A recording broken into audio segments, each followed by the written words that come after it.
estábamos orando por esta situación de no podía dormir, pensando acerca del discernimiento.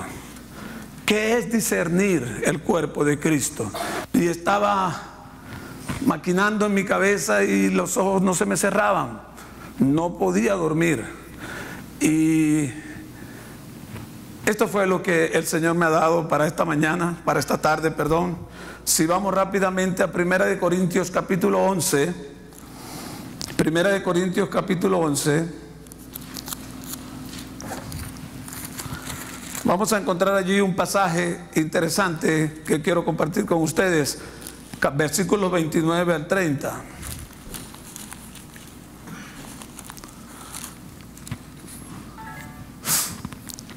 Primera de Corintios 11, 29 al 30, dice de la siguiente manera: porque el que come y bebe indignamente sin discernir el cuerpo del Señor, juicio come y bebe para sí, por lo cual hay muchos enfermos y debilitados entre vosotros y muchos duermen. Ese pasaje estuvo dando vueltas en mi cabeza todo este tiempo y me preguntaba, muchas veces lo hablamos aquí, cuando vamos a tomar la cena del Señor, estamos hablando de lo importante que es discernir el cuerpo de Cristo. Pero, ¿qué es discernir? En esta tarde quiero compartirles, según el diccionario, discernir es distinguir, saber distinguir una posición, saber distinguir un espacio, saber distinguir entre el bien y el mal, saber distinguir entre la suegra y la madre, saber distinguir entre la esposa y las demás esposas, las demás mujeres, saber distinguir en el hombre y en todos los demás hombres. Todo eso tiene que ver con discernimiento. Todas esas cosas. Y este pasaje nos da una alerta muy importante que muchas veces nosotros pasamos por alto. El discernir el cuerpo de Cristo, que no es otro que usted y yo, nosotros, los que conformamos la iglesia, los que conformamos, todos aquellos que creemos en Jesucristo como Señor y Salvador, conformamos la iglesia. Sin embargo, el tópico que yo traigo en esta tarde es: ¿por qué el Señor Jesucristo nos da una orden de discernir su cuerpo? ¿Cuántos aquí han estado enamorados? Muevan el dedo pequeño del pie izquierdo.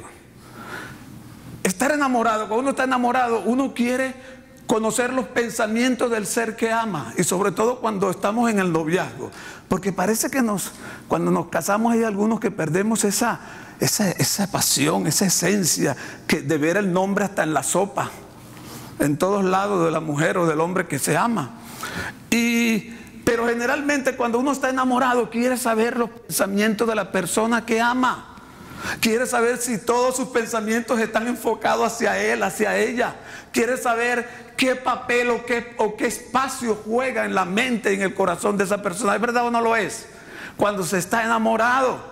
Entonces, de la misma manera pasa con el Señor. ¿Qué nos manda Él que nosotros debemos de hacer para Él? Amarlo por encima de todas las cosas. Y amar por encima de todas las cosas es lo mismo cuando deseamos saber qué quiere Dios de mí, qué piensa Dios de mí, qué opinión tiene el Señor de mí.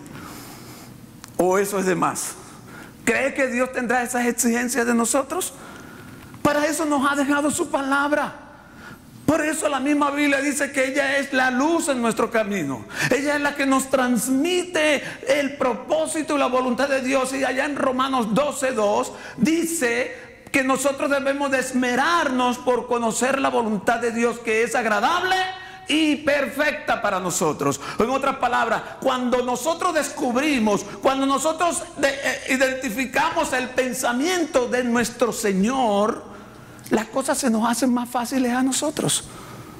No vamos a estar perdiendo el tiempo haciendo otras cosas, mirando o buscando otras cosas, porque ya sabemos cuál es la voluntad del Señor para mi vida. Ya sabemos cuál es la voluntad de Dios para cada uno de nosotros.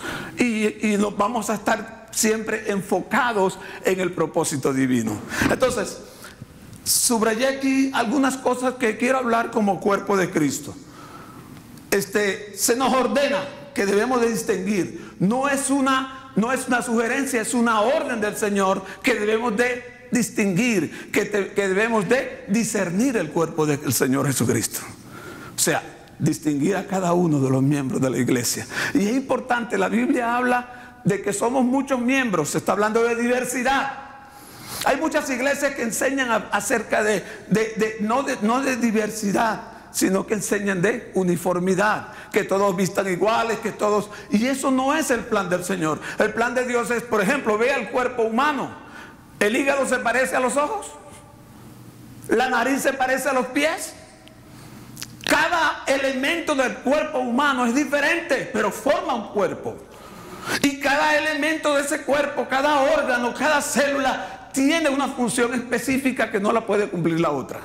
Por eso se necesitan el uno al otro. Por eso el Señor pone como ejemplo el cuerpo, para que entendamos lo importante que es que nosotros aprendamos a convivir juntos. ¿Sabe usted que usted y yo somos los que vamos a pasar en la eternidad con Dios? Y estaremos juntos. Y lo que tú hoy no te gusta de mí, ¿qué va a pasar mañana cuando estemos allá en la eternidad con Dios? ¿Qué cosas van a estar afectando mi relación con Dios por yo no tener una reciprocidad con los miembros del cuerpo, con cada uno de nosotros? ¿Podrá decirle el hígado al páncreas, yo no te necesito? ¿Yo puedo darle solo? ¿Puede decirle los ojos al cerebro, yo no puedo, yo lo tengo todo bajo control, yo lo veo todo? Todo nuestro cuerpo trabaja sincrónicamente, de una forma sincronizada tan extraordinaria, que todos los miembros son importantes. Sin embargo, mire lo que encontré en esa reventar mi cabeza en todas estas cosas. Existen, en primer lugar, existen muchas cosas que están en el cuerpo, pero que no son del cuerpo. El celular, por ejemplo, pareciera del cuerpo, porque hasta para el baño no lo llevamos. Pero no es del cuerpo. El celular no es del cuerpo. Entonces, la palabra de Dios nos enfoca a nosotros en Juan 25 de la siguiente manera. Juan 25 dice, ¿lo tenemos?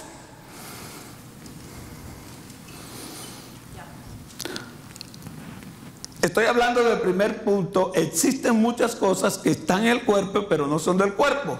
O sea, son útiles, pero no son necesarias. Juan 25 dice, y bajándose a mirar, vio los lienzos puestos allí, pero no entró.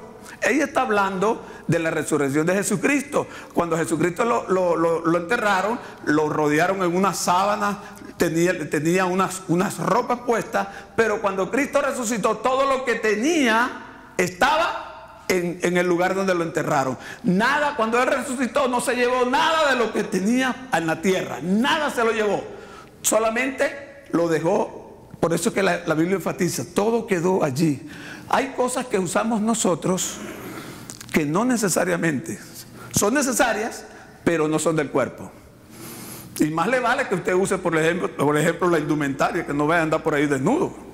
Tiene que andar cubierto, tiene que andar lo más presentable posible. Porque usted imagina, si así me veo feo, desnudo con ese panzón, voy a hacer correr a la gente.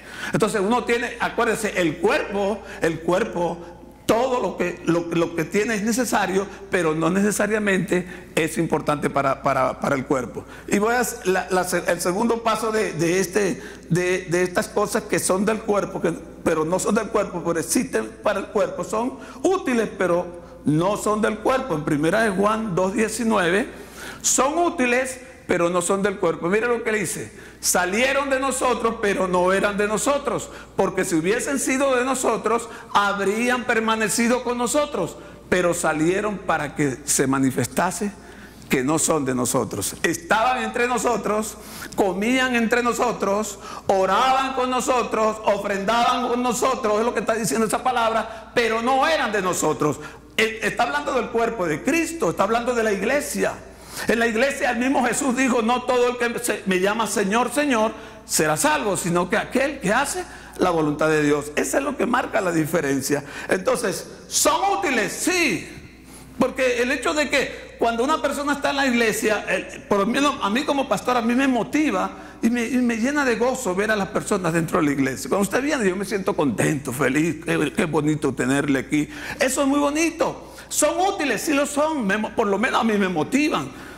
Me motivan verle sentado allí cada momento, sonriente, con ese rostro de papa, contento por todas las cosas.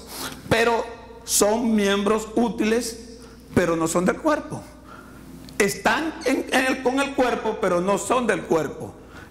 Son miembros que están en el cuerpo, pero no son del cuerpo. Miren lo que dice la palabra de Dios. En Hechos 1, 16, 18... Varones hermanos, era necesario que se cumpliese la escritura en que el Espíritu Santo habló antes por boca de David acerca de Judas, que fue guía de los que prendieron a Jesús. El siguiente, y era contado con nosotros y tenía parte en este ministerio. Pues, con el salario de su iniquidad, adquirió un campo y cayendo de cabeza se reventó por la mitad y todas sus entrañas se desparramaron en el lugar. ¿Qué está diciendo esto? Judas era una persona que estaba con el cuerpo, ¿verdad? Estaba con el cuerpo, pero no era parte del cuerpo, no disfrutaba de la armonía, del gozo de estar sirviéndole al Rey de Reyes y Señor de Señores, al Maestro por excelencia. Nunca estuvo entregado con los demás a hacer lo que el Señor le llamó que hiciera. Tuvo la misma oportunidad que tuvieron los demás 11 apóstoles. Y este hombre aunque andaba con Jesús para todas partes, pero no era totalmente perteneciente al cuerpo, no estaba identificado con el cuerpo. Por eso se quejaba, por ejemplo, cuando María derramó un frasco de perfume en los pies de Cristo, se quejó que por qué habían gastado tanto dinero en ese perfume que se podía dar a los pobres, y una serie de cosas. Siempre andaba adversando. Y dice la Biblia que como él era el tesorero, robaba continuamente de las ofrendas que daba el pueblo para el desarrollo del ministerio. Bueno, este hombre estaba con el cuerpo, pero no le pertenecía. Hay un elemento. Yo tengo muchos dolores en la rodilla últimamente. Claro, ya tengo 63 años. Y la edad es un trauma. Los años traumatizan porque van cambiando cosas en nosotros que no queremos cambiar, que amamos mucho. ¿Se acuerda lo que dice la Biblia? Hay miembros que no son tan decorosos y uno los protege, quiere protegerlos, y más que uno le dedica más tiempo a unos miembros que a otros, y más cuando nos estamos poniendo viejos. Por ejemplo, los hombres nos echamos Rogué y Regué y todo lo que sea en la cabeza para que el pelo no se vaya. Porque parece que es una cosa como si pasaran por allí una máquina de cortar grama que nos viene a cortar el pelo para dejarnos lampiños. Anyway, siempre estamos preocupados por algo, por cuidar aquellas cosas que realmente para los hombres son importantes. En este caso hablando de hombres, de las mujeres ni hablar, desde arruga para abajo, todo ese tipo de cosas. Bueno, el asunto es que en esta posición hacen falta los miembros, pero no son necesarios. Por ejemplo, como les dije, a mí me duele la rodilla, y me puse a investigar qué es lo que pasa, por qué me duele la rodilla. Y encontré un elemento que se llama no pellizco, sino añicos. Y quiero ponérselo allí. Ese es un añico. Añico es la media luna que entra entre el fémur y el peroné, aquí, es como una goma, que es lo que hace que tus huesos no choquen uno con otro. Eso se llama añico. Por eso es que ando vuelto añico. ¿Ve? Por la sencilla razón de que me duele la rodilla, ya no puedo hacer lo que hacía cuando muchacho. Entonces, ese aparatico tiene un problema, que a medida que van pasando los años, ese aparatico se va distorsionando. Y va perdiendo la gomosidad, se va resecando. ¿Saben por qué? porque ese es el único elemento que tiene el cuerpo humano que no es irrigado, que no es regado por la sangre. Él no recibe sangre para nada. Es lo único del cuerpo que no recibe la sangre. Es interesante. Por eso es que no se puede restaurar. Si tú vas al médico y dices, bueno, usted no me lo puede reparar. Bueno, si tú fueses menos de 30 años es posible, te dice el médico, pero después de los 30, eso tienes que sacarlo, porque si no lo saca, eso va a afectar en el futuro, puede presionarte los nervios y va a ser dolores continuos. Pero también va a ser otro problema, porque al no tener ese añico, las articulaciones, los huesos van a estar rozando uno con otro y va a haber desgaste. Y va a haber, bueno, pero es mejor quitar el dolor. Yo vengo de allá de Lima, donde una mujer vivía con unos dolores terribles durante toda su vida, y el médico le dijo, solo hay una solución, que te cortemos un nervio en el cerebro, te vamos a cortar un nervio y se te va a caer la cara, ¿ok? Se te va a caer la cara y vas a andar así, pero no vas a tener dolor. Y ella le dijo, córtemelo. Ahorita anda para arriba y para abajo, con la cara así, pero sin dolor. Entonces, hay miembros que son del cuerpo, pero no son necesarios. O sea, el cuerpo se puede mover sin él, como la vesícula, si no, pregúntale a la mujer mía. Como las amígdalas, pregúntele a Lili. ¿Verdad? Esas son cosas. El útero en una mujer que es afectado, por alguna razón, también se le saca y sigue viva. Entonces, hay miembros que son del cuerpo, pero que el cuerpo puede pasarla bien sin él si está molestando, ¿o no? Entonces, ¿qué es lo que nos está diciendo el Señor a nosotros?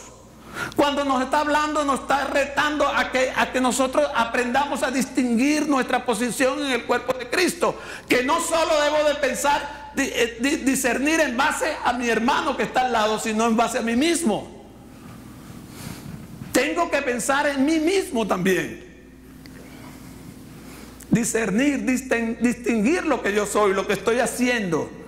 Si lo que estoy haciendo realmente está engranado con lo que Dios me ha puesto a hacer. Hay una serie de cosas que tenemos que aprender de esta palabra de discernir.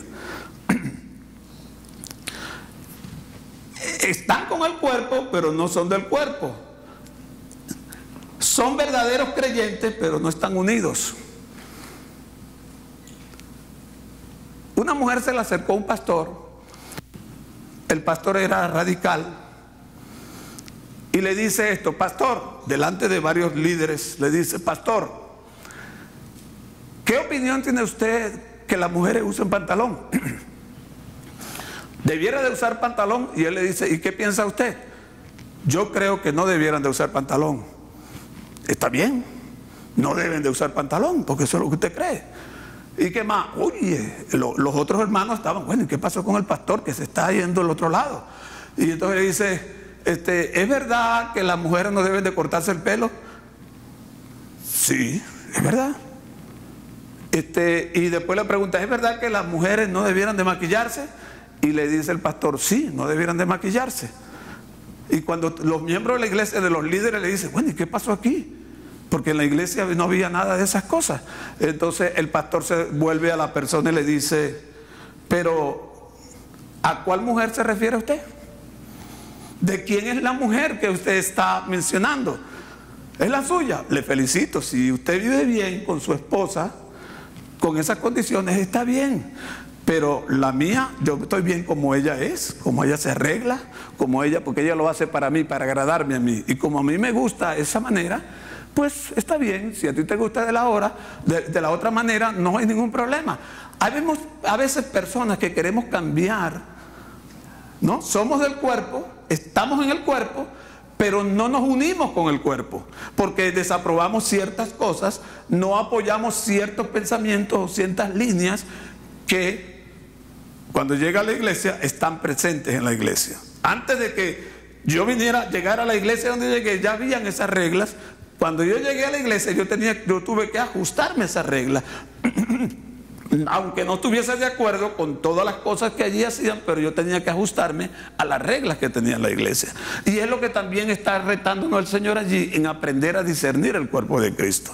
Tiene que ver con todas esas cosas. Entonces, no somos, o sea, son verdaderos creyentes, pero no están unidos. Son verdaderos creyentes, pero no se engranan uno con otro, no se acoplan, porque no aprenden lo que la Biblia dice: el amor cubrirá multitud de pecados. La Biblia dice bien claro: ¿pueden andar dos juntos si no se ponen de acuerdo? La verdad que no van a poder ponerse de acuerdo nunca, sencillamente porque esos desacuerdos lo que hacen es separar, construir una pared entre esas dos personas, de tal manera que no va a haber ninguna producción para nada. Entonces, la realidad aquí es que no solo hay que ser creyente, sino que debemos de estar unidos. Vamos a ver qué dice Marcos 3:35.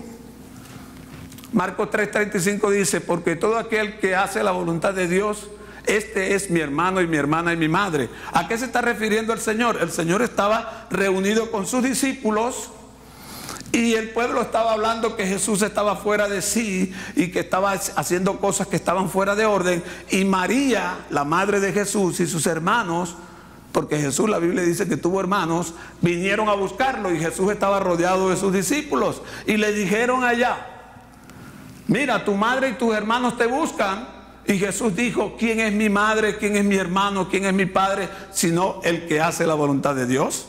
En este caso, María y sus hermanos, María era la madre del Señor y María era una creyente. Los hermanos de Jesús todavía dice la Biblia que en ese momento no creían en Él como el Salvador, como el Mesías, pero María sí creía. La Biblia dice que María guardaba todas las cosas en su corazón. María creía en el Señor. Sin embargo, en este momento Jesús, para dar una enseñanza, lo importante que es que tú y yo entendamos que en las cosas de Dios, cuando Jesucristo llega al corazón de una persona, todos los valores cambian, todas las cosas son transformadas, porque el Señor las hace nuevas todas las cosas. Tanto es así que da la orden cuando vamos a ayudar a alguien. ¿Qué dice? Ayuda a tu abuela, ayuda a tu abuelo. ¿Quién dice? A los de la fe primeramente, dice el Señor. El Señor cambia toda la estructura. Esa estructura que traemos nosotros los seres humanos están cambiadas completamente, porque el Señor está interesado en que entendamos que nosotros pertenecemos a una familia eterna. Amén. Y santa. Amén. Claro, el propósito de Dios es salvar también a nuestra familia, pero ¿cómo? Cuando nosotros nos enfocamos en lo que realmente el Señor dice que debemos de hacer. Él promete que Él va a salvar. Cree en mí y tú y tu casa serán salvos, dice el Señor. Pero Él quiere que nosotros nos enfoquemos en Él primeramente, y en sus enseñanzas, en sus demandas. Tanto es así que la Biblia dice: si mi padre y mi madre no van, ¿qué me impide a mí? O sea, no hay nada que impida que tú te sometas a la voluntad de Dios. Es tu decisión, es tu determinación, simple y llanamente.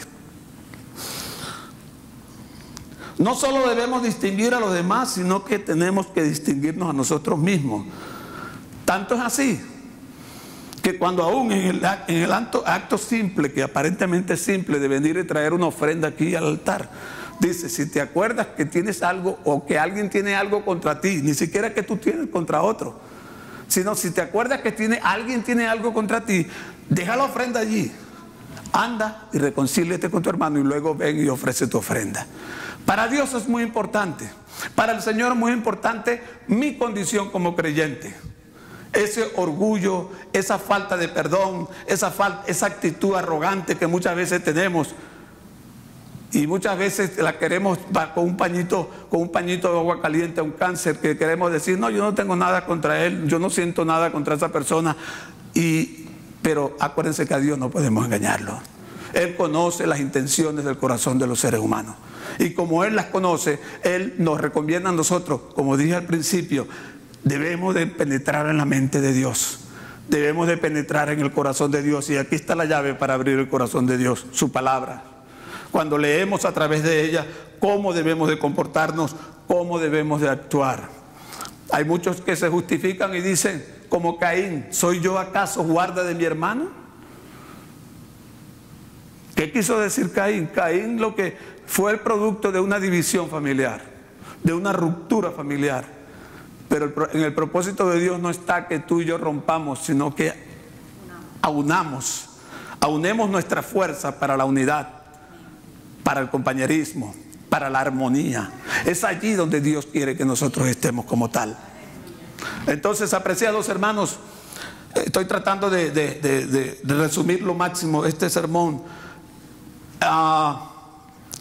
Para complacer al Señor, mire lo que dice la palabra de Dios. Vamos a buscar en Filipenses 2 al 4. Si yo estoy complaciendo a alguien que no es el Señor, yo estoy fuera de orden. Tenemos que complacer al Señor. Ahí dice Pablo, inspirado por el Espíritu Santo: completad mi gozo. ¿Cómo? Sintiendo lo mismo, teniendo el mismo amor, unánimes, sintiendo una misma cosa. Nada hagáis por contienda o por vanagloria, antes bien con humildad, estimándoos cada uno los demás como superiores a sí mismo, no mirando cada uno por lo suyo propio, sino cada cual también por la de los otros. Ese pasaje nos está indicando que la única manera en que nosotros vamos a agradar al Señor es ajustándonos a sus demandas, ajustándonos a su propósito, ajustándonos a esa voluntad agradable y perfecta que Él tiene para cada uno de nosotros. Solo así nosotros podremos disfrutar de un Padre y de todos los beneficios que ese Padre genera en aquellos que le obedecen y le creen. Voy a compartir unos textos rapiditos. Romanos 14, 13, 19, 22. Dice: así que ya no nos juzguemos más los unos a los otros, sino más bien decidid no poner tropiezo ni ocasión de caer al hermano. Es una decisión. Yo decido no ponerle tropiezo. Por ejemplo, si usted se sienta a comer con un hermano y usted acostumbra a comer con vino, por decir algo, no está malo, no está bien. La Biblia no dice que es bien ni que es mal. Pero tú sabes que tu hermano se va a ofender si te ve comiendo con copa de vino. Dice: decidid, yo tengo que decidir en estar en paz con mi hermano. Y si esa decisión me lleva a mí, bueno, yo no voy a tomar ninguna copa delante de mi hermano si mi hermano es débil, porque eso es lo que enseña el Señor. Yo no lo voy a hacer. O comer carne, si a alguno no le gusta comer carne, no voy a comer, por lo menos no delante de esa persona, para que no se ofenda. O sea, eso es decisiones que nos van a hacer. En cualquier momento se nos presentarán decisiones, ¿ve? Donde tú debes de decidir qué vas a hacer. Si vas a honrar a Dios o vas a satisfacer los caprichos o los deseos que tiene tu alma, tu cuerpo, o los caprichos de los demás. Así que sigamos lo que contribuye a la paz y a la mutua edificación, sigue diciendo el apóstol Pablo. No destruyas, oigan bien esta advertencia que el Señor nos da. Dice: no destruyas la obra de Dios por causa de la comida. Todas las cosas a la verdad son limpias, pero es malo que el hombre haga tropezar a otros con lo que come. Imagínense, la comida es un elemento vital para nosotros. Sin embargo, dice que por la comida podemos, si le estamos causando a alguien malestar, porque comida no es solo no comer carne. ¿Usted sabe que ser glotón comiendo también es pecado? Comer de más también es pecado. Entonces no solo estás pecando tú, sino que estás motivando al otro para que sea también un glotón como tú, que coma como tú. En vez de mostrarle, no, hay un equilibrio. Hay una pared, hasta allí llego, no voy a pasar de allí. Entonces, dice: bueno es comer carne. Bueno es no comer carne ni beber vino, ni nada en que tu hermano tropiece o se ofenda o se debilite. ¿Qué es lo que no es bueno? Aquello que afecta a mi hermano. ¿Ok? Ahí no está diciendo que ayunes, que vivas ayunando. Ahí lo que está diciendo es que aquellas cosas que son débiles, que tu hermano es débil, pues no lo hagas delante de esa persona. No lo hagas, aunque a ti te agrade. Pues acuérdate que el evangelio no es individual, el evangelio es grupal, es de grupo. Es de todo un cuerpo, es de un cuerpo junto, armoniosamente, viviendo para honrar y glorificar el nombre del Señor. Por lo tanto, es importante que nosotros decidamos no causarles mal ni tropiezo a nadie. El que coma, coma para sí y beba para sí. La Biblia dice, el que cae para su Señor cae, y el que se levanta para su Señor se levanta. No es mi responsabilidad estar mirando ni criticando que cayó, es mi responsabilidad mantenerme parado. Como dice la Biblia, el justo cae y se levanta. Me caí y me paro. Si el otro no se paró, lo que puedo hacer es orar por él, pero no lo voy a estar criticando, porque eso va en contra del propósito de Dios. Otra escritura que quiero compartir es Mateo 18, 6, 7. Dice, y cualquiera que haga tropezar a algunos de estos pequeños que creen en mí, mejor le fuera que se le colgase al cuello al asno, digo, que se le colgase al asno, digo, al cuello, una piedra de molino de asno, y que se le hundiese en lo profundo del mar. ¿Qué quiere decir eso? Que cuando yo no estoy discerniendo el cuerpo de Cristo, que cuando yo no estoy entendiendo, cuando yo no estoy identificando mi vida, mis reacciones, mi posición y mi forma de hablar y de pensar, si está acorde con la palabra de Dios, cuando yo no estoy distinguiendo eso, yo estoy causando tropiezo a aquellos que están detrás o delante de mí o a los lados míos. Y dice, ay del mundo por los tropiezos, porque es necesario que vengan tropiezos, pero ay de aquel hombre por quien vienen los tropiezos. Porque dice ay del mundo, porque un verdadero cristiano no es tropiezo de nadie. Un cristiano mundano es una persona que está causando tropiezo continuamente a la gente. Por eso dice ay del mundo por sus tropiezos. Entonces es necesario que nosotros prestemos atención a lo que la palabra nos llama de cómo poder discernir el cuerpo de Cristo. Y por último, el texto en Lucas 13, Marcos 3:35, perdón. Marcos 3:35 dice, porque todo aquel que hace la voluntad de Dios, ese es mi hermano, mi hermana y mi madre. Se lo repito nuevamente. Estamos aquí es para hacer la voluntad de Dios. La palabra de Dios ha llegado a nuestra vida para que nos ajustemos a ella y para que hagamos esa voluntad de Dios que es agradable y perfecta. Ahora sí, Lucas 13:27 dice, en Lucas 13:27, pero os digo que no sé de dónde sois, apartado de mí todos vosotros, hacedores de maldad. Está hablando allí de un juicio que el Señor va a hacer a la gente. La Biblia dice que todos compareceremos, todos daremos cuentas al Señor. ¿Y qué es lo que dice la gente? Pero Señor, nosotros, ¿qué hicimos? Nosotros hemos echado fuera demonios, nosotros hemos sanado enfermos, hemos visitado las cárceles, hemos hecho esto, hemos hecho lo otro. ¿Y qué es lo que dice allí? Apartado de mí, hacedores de maldad. Y parece que habría allí una contradicción. ¿Cómo es que somos hacedores de maldad cuando visitamos a los enfermos? Cuando sanamos a los enfermos. ¿El Señor nos mandó a sanar a los enfermos o no nos mandó? ¿El Señor nos mandó a predicar o no nos mandó? Sí, Él nos mandó a hacer todo eso. Pero allí dice, apartado de mí, hacedores de maldad. O sea, ¿qué es lo que estamos tratando de entender aquí? La Biblia dice que el hombre no se salva por lo que hace, sino por lo que cree. Si no cree en Cristo como Señor y Salvador de su vida, no va a poder disfrutar de la eternidad con el Señor. Por eso dice hacedores de maldad, porque se enfocaron, se apoyaron, que porque predicaban, porque ayudaban, porque daban diezmo, porque hacían todo ese tipo de cosas, creían que ya tenían el cielo ganado. Y el Señor dice, apartaos de mí, hacedores de maldad. Porque cuando la motivación con la que yo hago las cosas no es para honrar y glorificar el nombre del Señor, pues simplemente yo soy un hacedor de maldad, aunque todo lo que esté haciendo a los ojos míos sean buenos. Y eso es lo que está diciendo allí, apartados de mí, hacedores de maldad, hacia el fuego eterno, al que nunca se apagará. Y eso no lo digo yo, eso lo dice la palabra. Ahí lo pueden leer en Lucas 13:27. Apreciados hermanos, aprendamos a discernir el cuerpo de Cristo. No solo, acuérdense, no solo creamos que somos del cuerpo como el añico, somos del cuerpo, pero si yo no estoy cumpliendo mi función, así como en el cuerpo se puede sacar estos órganos y puede seguirse con vida. Hay creyentes que se levantan como un tumor en el cuerpo.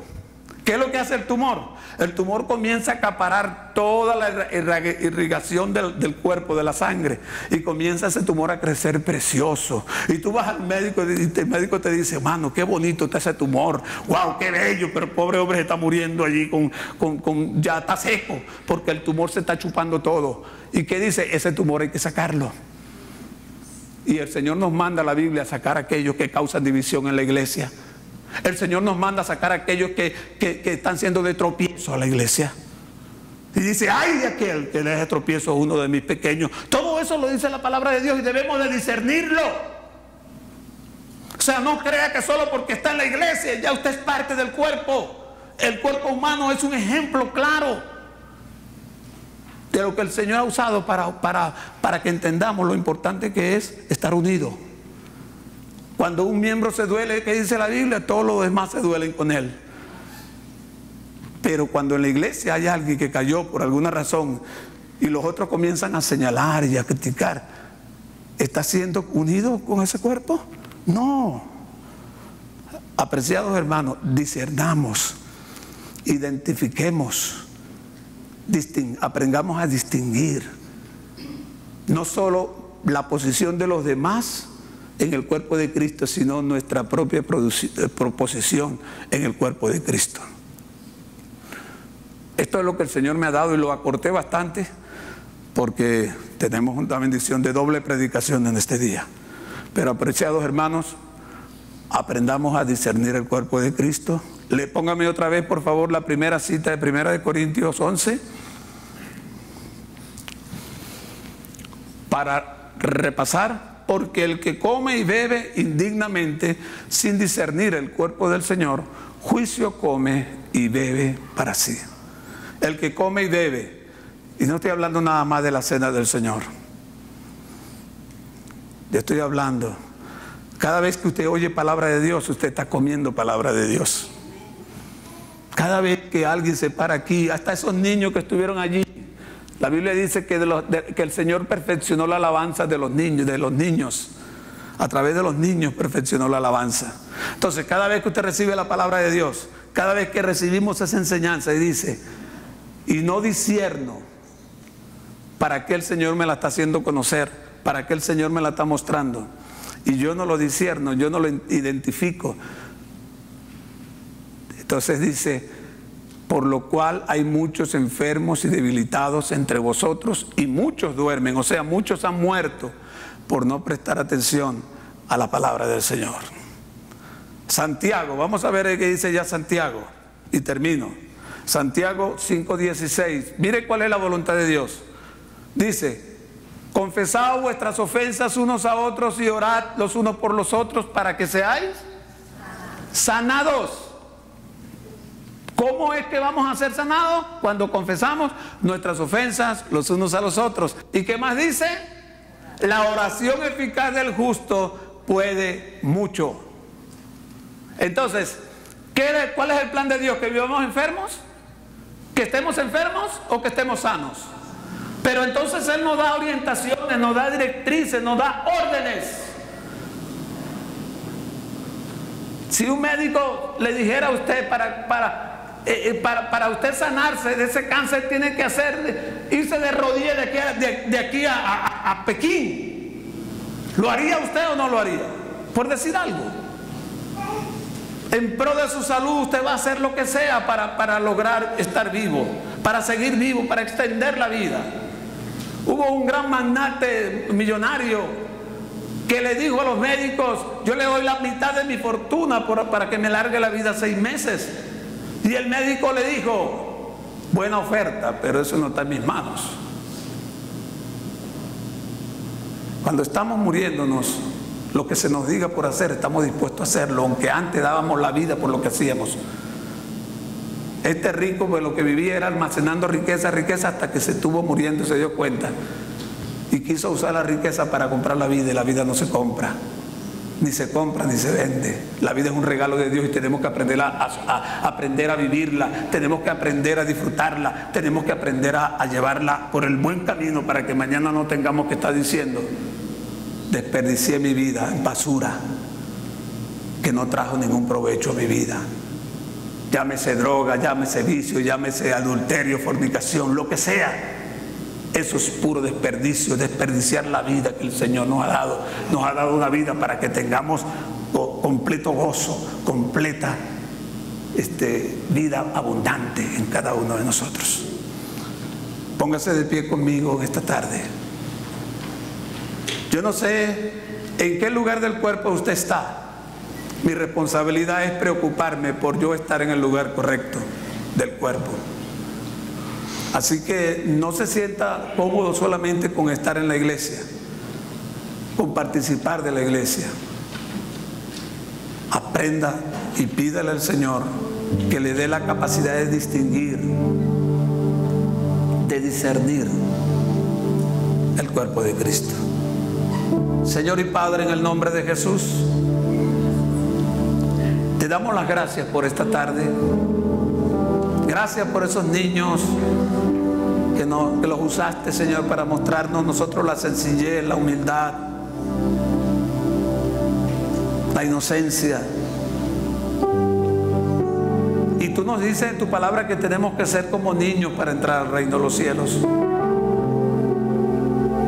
Y a través de esta enseñanza, gracias, Señor, ayúdanos a discernir nuestra posición en tu cuerpo, a distinguir qué esperas tú de mí, qué debo de hacer yo por los demás, qué esperan los demás de mí. Y ayúdame también a distinguir lo que los otros esperan de mí. Perdónanos, Señor, en el nombre de Jesús, y ayúdanos a comprender que no es suficiente con pertenecer al cuerpo, sino cumplir la función que le corresponde a cada uno, en el nombre de Jesús. En la resurrección de los muertos, o en el rapto de la iglesia, cuando Cristo venga y se lleve a su iglesia, se van a caer las prótesis que tenemos de oro, de lo que tienen diamantes pegados en los cuerpos, lo que sea. Todo eso se va a caer. Se van a caer muchas prótesis, muchos silicones. Se va a caer muchas cosas que la gente, los hombres y las mujeres continuamente están poniéndose en su cuerpo. Andan con su cuerpo, pero no son de su cuerpo. Lo único que va a resucitar es todo lo que el Señor hizo en tu cuerpo, desde el pelo hasta las uñas de tus pies. Eso es lo único que va a resucitar. Lo demás todo se va a quedar así. ¿Qué es lo que está diciendo esto? Que en vez de estar gastando tanto esmero, tiempo, trabajo, dinero en cosas por realzar algo que el del cuerpo, porque el Señor se olvidó ponérsela, más bien dedique todo el tiempo posible para hacer crecer esas cosas bellas que Dios puso en su cuerpo. Amén. Dios les bendiga.